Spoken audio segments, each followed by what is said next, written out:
Jim, welcome.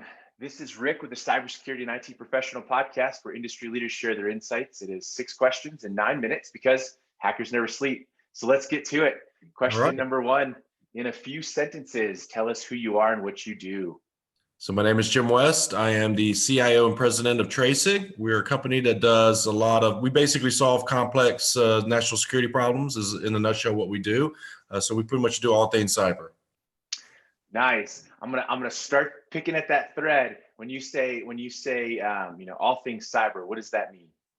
All things cyber can encompass anything from an audit, scanning, penetration testing, to developing and engineering large architectures or solutions for different organizations, whether it's a solution like a network-focused solution or data-focused solution or a combination of both. Perfect. Question number 2. What's the best thing about being a cyber professional? The best thing about being a cyber professional is what I just kind of said. They're solving complex problems because every organization, business, customer, client has a very particular problem. Not every solution is one size fits all, and not every problem is one solution fits all. So being able to understand their requirements, their needs, and then tailoring something that will solve their problem. So really solving problems is the number one reason why I'm in this industry. That is a huge trend for all those that are watching the podcasts. Solving problems tends to be what almost every one of the podcasters, the guests on the show, seem to say. So I totally appreciate that. Jim, question number 3. I hear from other industry leaders that cybersecurity is a top concern. What does that mean to you? Well, it means a couple things. One thing, it's good to know that it is a top concern, and that means that senior leadership and stakeholders are taking cybersecurity seriously, as well as the value of their data.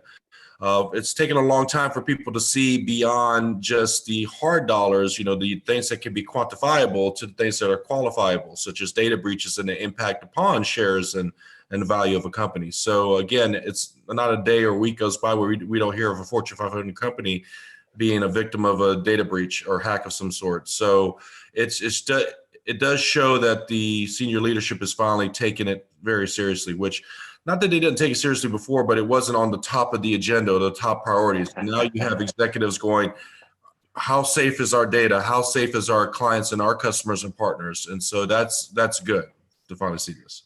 I'm going to lob another question at you here, kind of out of the norm. Why do you think those leaders are finally taking a more forward approach?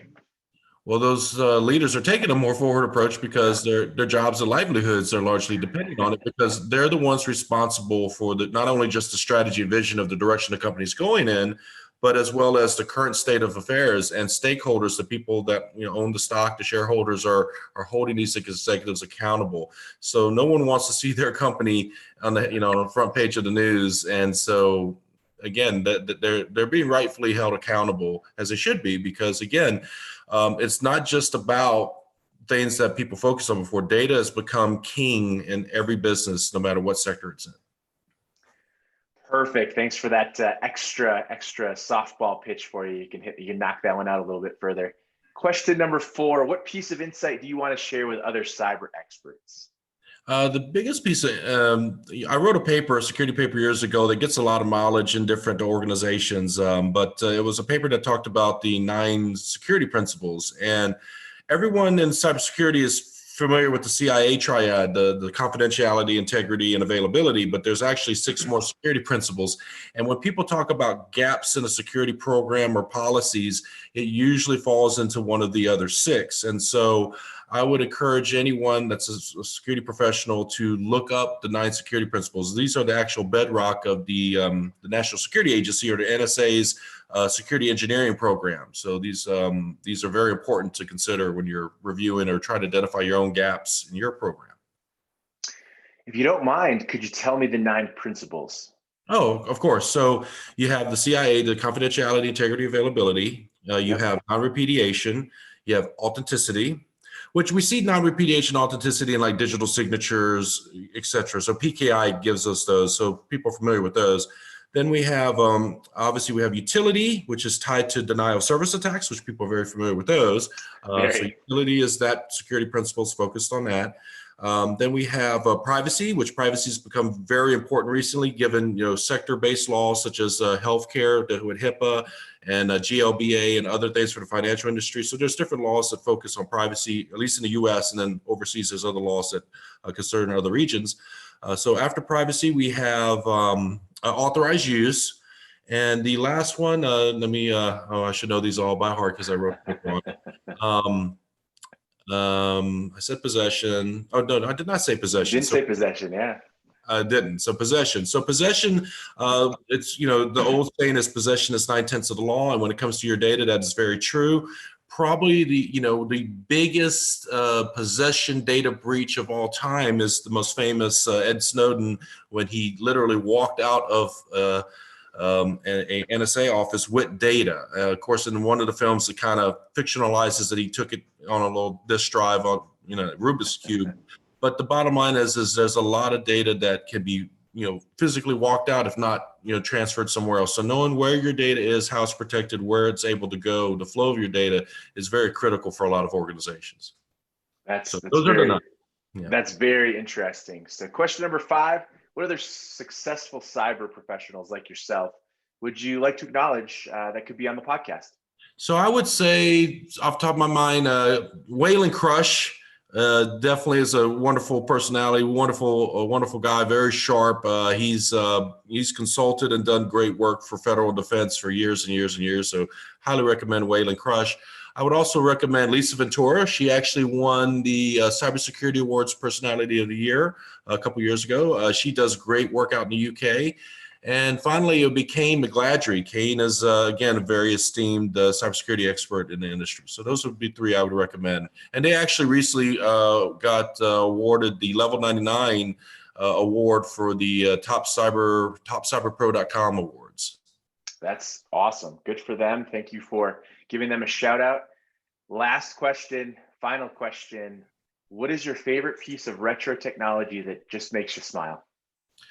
So when I talked a lot in this, your questions about data and how, nowadays everything's in the cloud. Everything is completely digital and ones and zeros. But a long time ago, we used to have our data on physical media. For those, a lot of newer people, cybersecurity is like, what's a CD even, and CDs didn't get phased out that long ago. But, all computers used to have CD drives. And even before CDs was the floppy drives, where it was the 3.5 inch. And then before that, the favorite piece is the 5 1/4. And, the mini floppies. There was actually an 8-inch floppy even before that for people that go way, way, way back. Really?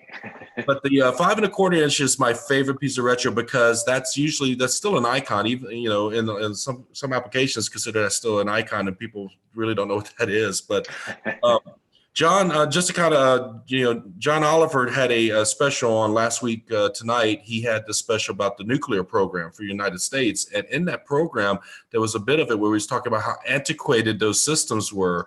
And in the report, they found out that there were some systems still being maintained by 5 1/4 inch floppies. So, oh no. Now, of course, since that report came out, the Air Force and powers that be have made their upgrades and modernization efforts to that program. But it was humorous to know that 5 1/4 inch floppies were still used, which shows, I guess, another saying in cybersecurity and IT, that's security through obscurity. That's great. I love those. The first video game I ever played was Oregon Trail. And oh my goodness! It was on the big floppy, so you'd shove that thing in there and try to ford the river at the end. So. Hey, that's a long way ago from Call of Duty. Very true. Well, Jim, you did it. 6 questions in 9 minutes, because the best know when to be concise and when to end. It was epic having you on. Make sure everyone checks out our episodes and insights from the Cybersecurity and IT Professional podcast. My name is Rick Mishka. Stay awesome, my friends.